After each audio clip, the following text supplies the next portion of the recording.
Hallo und herzlich willkommen beim Survival Magazin. Heute werfen wir mal gemeinsam einen Blick auf Gerbers Flaggschiff, nämlich das LMF2. Viel Spaß damit!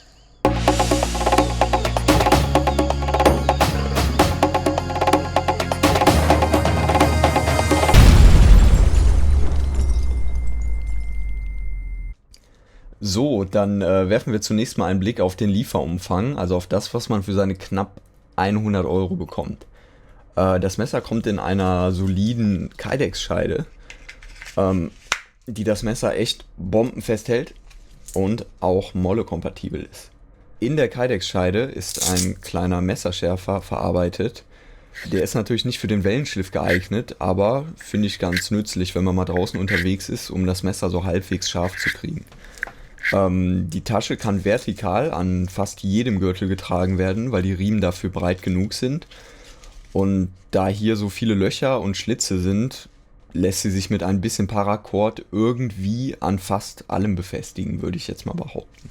Dazu gibt es noch zwei elastische Beinriemen, die mit einem Clipverschluss gesichert sind, um das Messer auch am Oberschenkel tragen zu können. Außerdem im Lieferumfang befindet sich noch ein Gurtschneider, der auch Molle-kompatibel ist. Das Messer war ja ursprünglich mal konzipiert also als Rettungsmesser für Flugzeugpersonal, und deshalb haben wir natürlich hier den obligatorischen Gurtschneider noch mit dabei. Wir haben jetzt hier mal ein bisschen Paracord, und wie man sieht, schneidet der echt vieles, nicht alles, aber vieles problemlos. Werfen wir jetzt mal einen Blick auf das Messer selbst. Zur Klingenlänge findet man im Internet echt die unterschiedlichsten Angaben, und deshalb messen wir jetzt einfach mal nach, denn wir wollen ja wissen, ob sich das Messer auch mit unserem Freund Paragraph 42a verträgt. So, und wie man sieht, haben wir hier eine Klingenlänge von 12,6 cm. Das heißt, dieses Messer darf man in Deutschland leider nicht führen, denn Paragraph 42a besagt ganz klar, dass man nur Messer mit einer feststehenden Klinge führen darf, deren Länge maximal 12 cm groß ist. Und dieses Messer ist halt ein bisschen zu groß.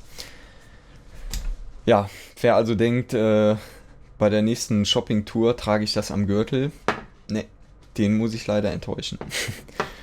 Eine Ausnahme gibt es allerdings, und zwar, wenn man einen guten Grund hat, ein so großes Messer zu führen. Das heißt, wenn man zum Beispiel Jäger ist und mit dem Messer Wild ausnehmen will, oder aber, wenn man wie wir das Hobby Bushcraft betreibt.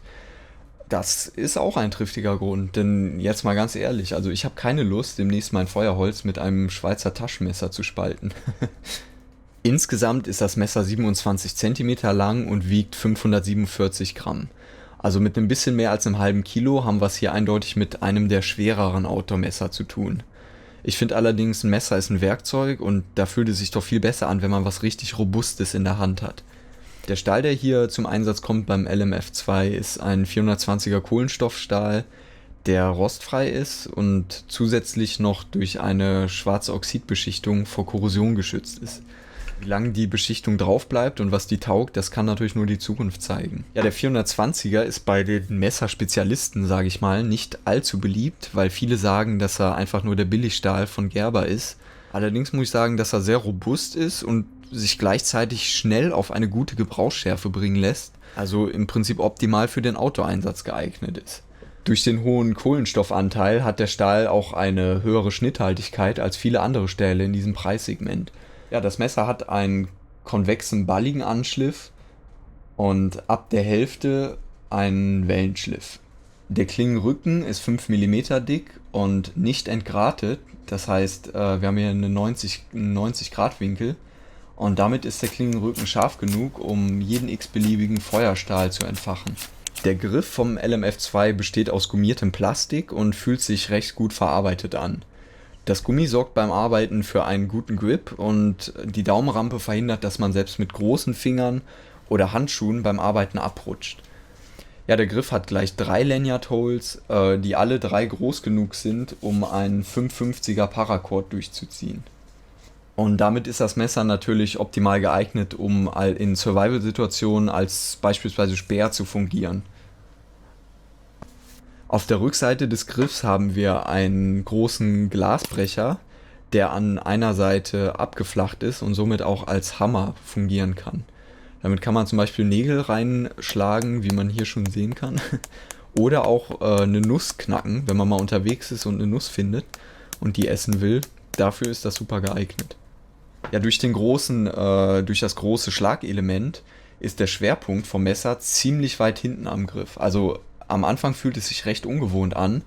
Man gewöhnt sich aber im Laufe der Zeit daran und ich muss sagen, dass es echt viele Vorteile mit sich bringt.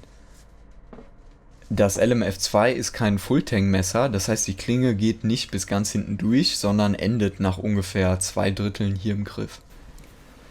Ja, wie man sieht, sind Schneidearbeiten im Holz, wie beispielsweise das Schnitzen einer Pfeilspitze, absolut kein Problem für das LMF2. Auch größere Arbeiten, wie zum Beispiel das Betoning, also das Spalten von Holz, klappen mit dem Messer besonders gut. Gerade durch den konvexen Anschliff ist das Spalten von Holz nicht so schwer wie mit anderen Messern. Ich würde sagen, genau für solche gröberen Arbeiten ist das Messer eigentlich gemacht. Ja, das merkt man dann leider wieder bei den sehr feinen Arbeiten, denn dafür ist das Messer einfach viel zu groß und oftmals auch nicht scharf genug. Durch den Wellenschliff lassen sich Stöcke leicht durchsägen und beim Survival ist das auf jeden Fall ein großer Vorteil, denn mit den Serrations kann man natürlich auch gut Schnüre und Paracord durchschneiden.